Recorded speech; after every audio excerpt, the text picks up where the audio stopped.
అందరికీ నమస్కారం. ఎన్నికలు సమీపిస్తున్నాయి. ప్రతి ఒక్క పార్టీ నాయకులు ఇక్కడికి వస్తున్నారు, ఓట్లు అడుగుతున్నారు. వెంకటపతి నగర్ ప్రజలకందరికి ఒకటే కోరుకుంటున్నాం. ఈ రోజు రాష్ట్రం బాగుపడాలన్నా, రాష్ట్రంలో మళ్లీ సుపరిపాలన అందించాలన్నా అది ఒక చంద్రబాబుతోనే సాధ్యమని చెప్పి నమ్మకంతో ఈ రోజు ఇక్కడ మా ఎన్ఆర్ఐ టీడీపీ సభ్యులందరం కూడా వచ్చేసి పులవర్తి నాని అన్నకి మా మద్దతు ప్రకటించడం జరుగుతుంది. ఎందుకంటే పులవర్తి నాని అన్న గారు గత 5 సంవత్సరాలుగా ఈ కాన్స్టిట్యున్సీలో ఎంతమంది ప్రజల కష్టాలు చూశాడు, ప్రజల ఎన్ని బాధలు పడుతున్నారో చూస్తున్నాడు. అట్లనే చెవిరెడ్డి భాస్కర్ రెడ్డి పేరు మోసిన నాయకుడు అవ్వచ్చు, కాకపోతే ఆయన సొంత నియోజకవర్గం చంద్రగిరిలో ఏమైనా అభివృద్ధి చేశాడా అంటే శూన్యం. కేవలం రియల్ ఎస్టేట్ మాఫియా, ఇసుక మాఫియా, గంజాయి అమ్ముకుంటున్నారు. ఈ రోజు సోదరుడు చెప్తున్నాడు తిరుపతిలో కూడా గంజాయి అమ్ముతున్నారంటే రాష్ట్రం ఏ పరిస్థితిలో తయారైంది ఒకసారి ఆలోచించాల్సిన అవసరం ఉంది. తమలో అందరూ ఒకసారి వినండి.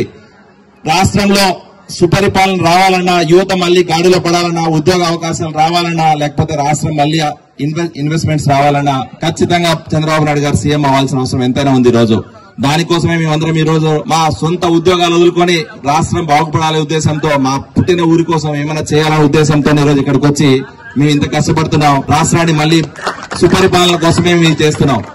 ఈ రోజు ఒక్కడే చెప్తున్నాను, ఇక్కడ కొన్ని విషయాలు ప్రస్తావించాల్సిన అవసరం ఉంది. వైఎస్ఆర్సీపీ నాయకులు ప్రజల్ని మభ్యపెట్టే భ్రమలో పెట్టాలి, ఎట్లయినా కూడా ప్రజల్ని మోసం చేయాలనే ఉద్దేశంతో మళ్లీ కొత్త కొత్త నాటకాలు ఆడుతున్నారు. వాలంటరీ వ్యవస్థను అడ్డు పెట్టుకుని వాళ్ళు 5 సంవత్సరాలు చేసిన అరాచకాలు అన్ని కాదు. ఈ రోజు మళ్లీ ఏమంటున్నారంటే, ఈ రోజు వైఎస్ఆర్సీపీ పోటీ వేయకపోతే మీకు వచ్చే స్కీములన్నీ కట్ చేస్తామని చెప్తున్నారు. ఒక్కటి గుర్తుపెట్టుకోండి, ఇక్కడ ఉన్న ప్రజలకు ఒకటి చెప్తున్నాం, వాలంటరీ వ్యవస్థను పెట్టుకుని వాళ్ళు చెప్తున్న అబద్ధాలన్నీ కూడా నమ్మద్దు. ఎందుకంటే జగన్మోహన్ రెడ్డి గారు ఇస్తున్న స్కీములన్నీ కూడా చాలా వరకు 50% ఆఫ్ స్కీమ్స్ అన్ని కూడా సెంట్రల్ గవర్నమెంట్ ఇచ్చే స్కీమ్స్. కొన్ని ఉదాహరణలు చెప్తా వినండి ఒకసారి. జగన్మోహన్ రెడ్డి గారు పెన్షన్ ఇస్తున్నాడు. పెన్షన్ ఎంతమందికి ఇస్తున్నాడు, ఎవరికి ఇస్తున్నాడు? గతంలో చంద్రబాబు నాయుడు గారు 2000 ఇస్తుంటే ఈ రోజు ఆయన ఇస్తున్నది ఎంత? ఆ పెన్షన్ డబ్బులు ఎక్కడి నుంచి వస్తున్నాయి? సెంట్రల్ గవర్నమెంట్ నుంచి వస్తున్నాయి. మరి ఆయన ఈరోజు వైఎస్ఆర్సీపీ ప్రభుత్వం పోతే పెన్షన్ ఆగిపోతుంది మీరు నమ్ముతున్నారా? లేదు. ఖచ్చితంగా ఈ రోజు వైఎస్ఆర్సీపీ నాయకులు ఆడుతున్న డ్రామా అది. అట్లే జగనన్న కాలనీలను నిర్మిస్తున్నారు. జగనన్న కాలనీలకు బడ్జెట్ ఎక్కడి నుంచి వస్తుంది?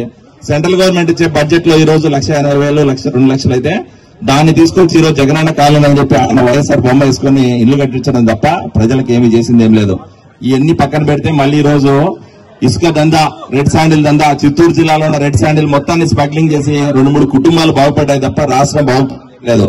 ఖచ్చితంగా ప్రజలందరూ గుర్తుపెట్టుకుని ఈ కాన్స్టిట్యున్సీ డెవలప్ అవ్వాలన్నా, రాష్ట్రం అభివృద్ధి చెందాలన్నా తెలుగుదేశం పార్టీకి ఓటు ఎంతనే ఉంది. కాబట్టి ప్రతి ఒక్కరూ తెలుగుదేశం పార్టీకి ఓటేయాలని కోరుకుంటూ ఈ అవకాశాన్ని ఇచ్చిన పులివర్తి నాని అన్న గారికి, అలాగే చంద్రగిరి ప్రజలకి మా ధన్యవాదాలు తెలుపుకుంటున్నాం. జై తెలుగుదేశం, జై ఎన్టీఆర్, జై టీడీపీ, జై పులివర్తి నాని అన్న.